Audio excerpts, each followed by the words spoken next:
My question started forming when that beautiful woman was up yesterday talking about how much she loved people, how much she could just see people and want to hug them and kiss them and love them up. And I don't feel that. I feel very, just kind of distant from people. But I recognize that. I recognize her in me. I recognize that that's how I'm supposed to feel or how I want to feel. And so my question started forming specifically with my work and with employees, and I've struggled a lot with loving them and recognizing the best in them and recognizing the best in their abilities. And I have an opportunity now. I'm getting promoted, and I need to find my replacement, basically. And I really want to do a good job finding this person. I want to see them, and I want to see their ability, and I want it to be fun, and I want it to be creative and effortless, and all those wonderful feelings you get when you're co-creating with somebody in a professional environment, and you're just coming up with ideas and improvements. But I'm scared. I've got this old vibration going about I've not done this well in the past. I've gone through a lot of Well, let's talk about this. And it's nice, the juxtaposition that you have set this up in, because everyone remembers the conversation from yesterday. So let's start there just a little bit. And at the basis of this conversation is the all-important premise of unconditional living. Unconditional alignment, unconditional love, unconditional alignment, unconditional clarity, which means I've practiced it from the inside out.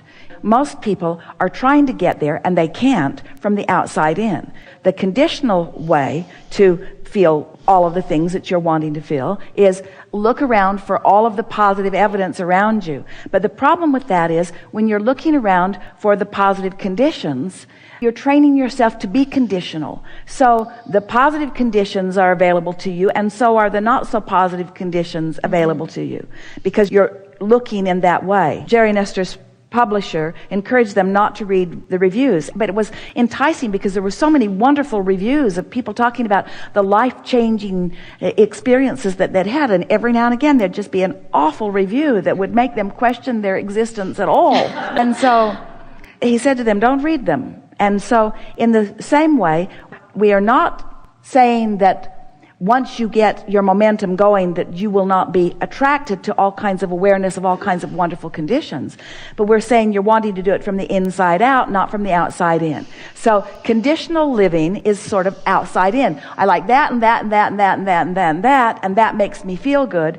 Unconditional living is finding that basis of well-being that is so soft and subtle and easy to find, and then just holding it. You hold a thought for as little as 17 seconds, another thought like it will join it, and then it becomes more. Another 17 seconds, another thought like it joins it, until you cross the 68-second mark. Once you cross that 68-second mark, you've got significant enough momentum going that ideas and emotions are now already flowing. After 68 seconds of non-diluted, non-resisted thought about something.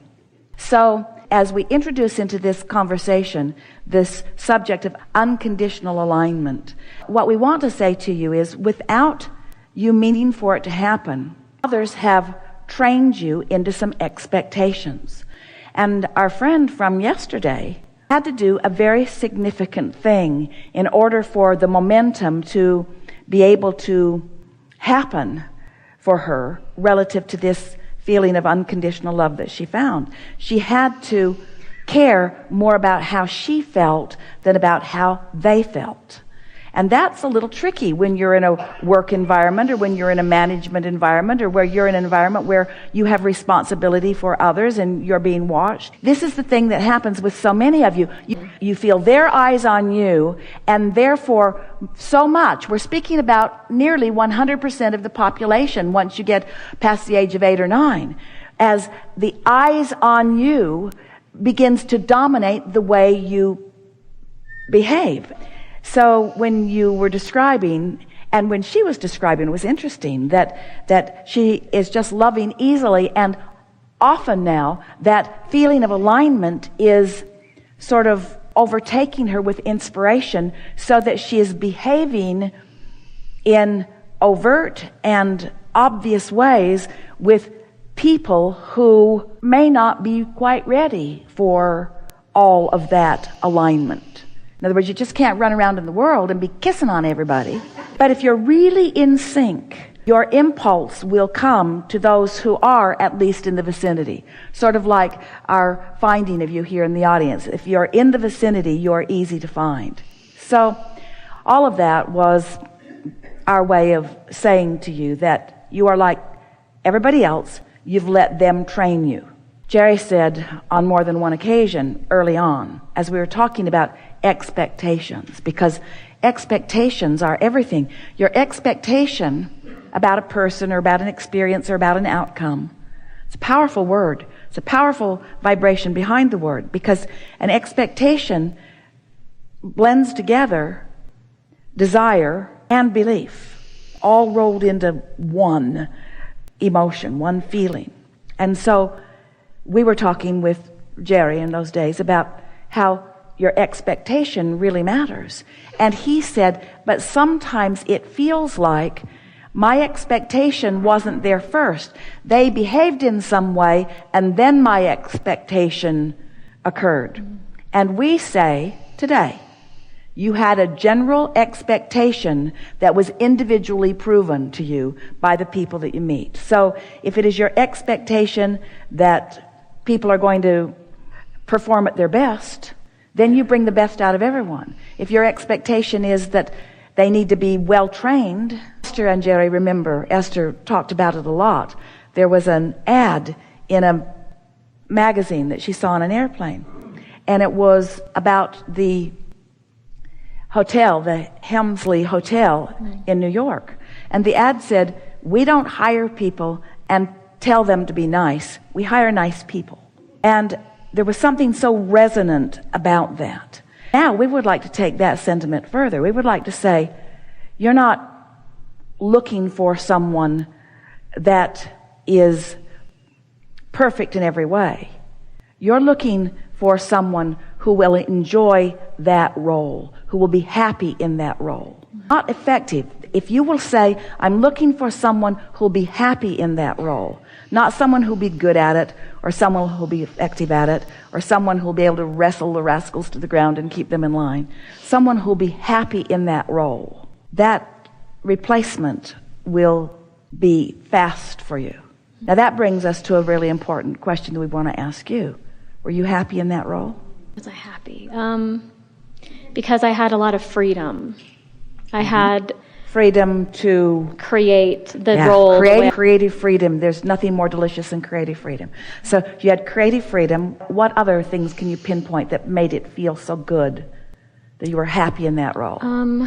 I felt like I always could find the answer. I felt like I had the tools that I needed to always create the data that I needed to support whatever function I needed, whatever process I needed for improvement. What else? I felt confident. What else? I felt appreciated. I felt supported. There's where we want to go. By who? By my boss, by my superior. What else? I felt well compensated. What else? I felt like he believed in me. He saw something in me that even I didn't know was there. Like he put me in roles that I was like, oh my God. But he was mentoring you well. What else? What else? What we're reaching for is those that you were mentoring, your relationship with them. I've struggled with that. I haven't enjoyed that. And yet that is the primary component of the next person who's going to be happy in that place. Because you were enjoying what was happening, what you were being uplifted to. Mm-hmm. But there was a sort of kink in the hose there just a little bit. Right, it wasn't really flowing down. It wasn't. And so what do you think that's about? Were they disappointing you? Were they not very good at what they did? Did you feel like you had to do it all? Did they let you down a lot? Mm-hmm. Were there lots of missing pieces? So it sort of felt to you like you had to do it. I definitely have this theme in my life of like not being supported. So isn't that interesting? And so the person that you're looking for to plug into that place got to be somebody with a strong back, got to be somebody who's willing to do it all themselves, got to be somebody who also won't be supported, who won't mind not being supported, who will just tough it out anyway. So that's why you're feeling sort of a disconnect in that, isn't it? So what you're moving to, this promotion that you have, is it also a leadership Yes. position? Mm-hmm. So there will be others that you will be mentoring? Well, I'm still going to be responsible for the department I'm responsible for now, Yes. and I have another department I'm responsible for now that I feel no ability to mentor her. I don't know. So the stakes just got higher. You just put more on your back to carry around, essentially. So what are you going to do about that? The conversation that we had about Esther relative to so many things is applicable here too. So we have some questions for you. Easy answers for you too. Do you believe that this is a vibrational experience? Yes. And do you believe that law of attraction is the dominant factor in all creation? Yes. And do you believe that you have a relationship with source energy? Yes. And do you believe that source is mentoring you all the time? Yes. And do you believe that when you are feeling good, that source mentoring is really obvious to you? Yes. And do you believe that everyone else has that same mentoring from source? Yes. Do you believe that your department could function without your specific attention and involvement? That's a little sticky. And so that's the rub. Yeah. Because that's going against universal forces. It's going against the laws of the universe. It's equivalent to, and this is going to sound silly, but it is equivalent to, instead of getting in your vehicle and getting behind the wheel, putting a friend in that position, and you getting under the hood and helping the belts and the pistons. I need to be involved here, because I don't trust this engine as far as I can throw it. But you do. You know that all that's going to do what it's going to do, and your part is different. We know there's a lot going on. We know that there's a lot of knowledge that you are imparting. We know that there are a lot of moving parts. We know that you feel a lot of responsibility. We know that you are integral to the whole. We know that you are effective and efficient and helpful in the outcome. And we know that anybody who's trying to create anything would be well served having someone like you in the mix, if you're standing in that world of action and precision and leaving out of the equation the energy that creates worlds. And so that's what your struggle is stepping more into that vibrational world and a bit more out of that gotta wrestle it to the ground and control it world. So you do believe that this is a vibrational world, and you do believe that law of attraction is afoot. Do you believe that you are intuitive? Yes. Do you believe that inspiration comes to you? Do you shine in a crisis? Yes.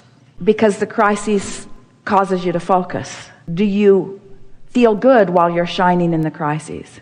Yeah. Relatively sometimes. speaking, because it evokes praise from above, and we're not talking about us. It evokes praise from those who also believe in the action. Yeah. And in the focus and concentration and all of that.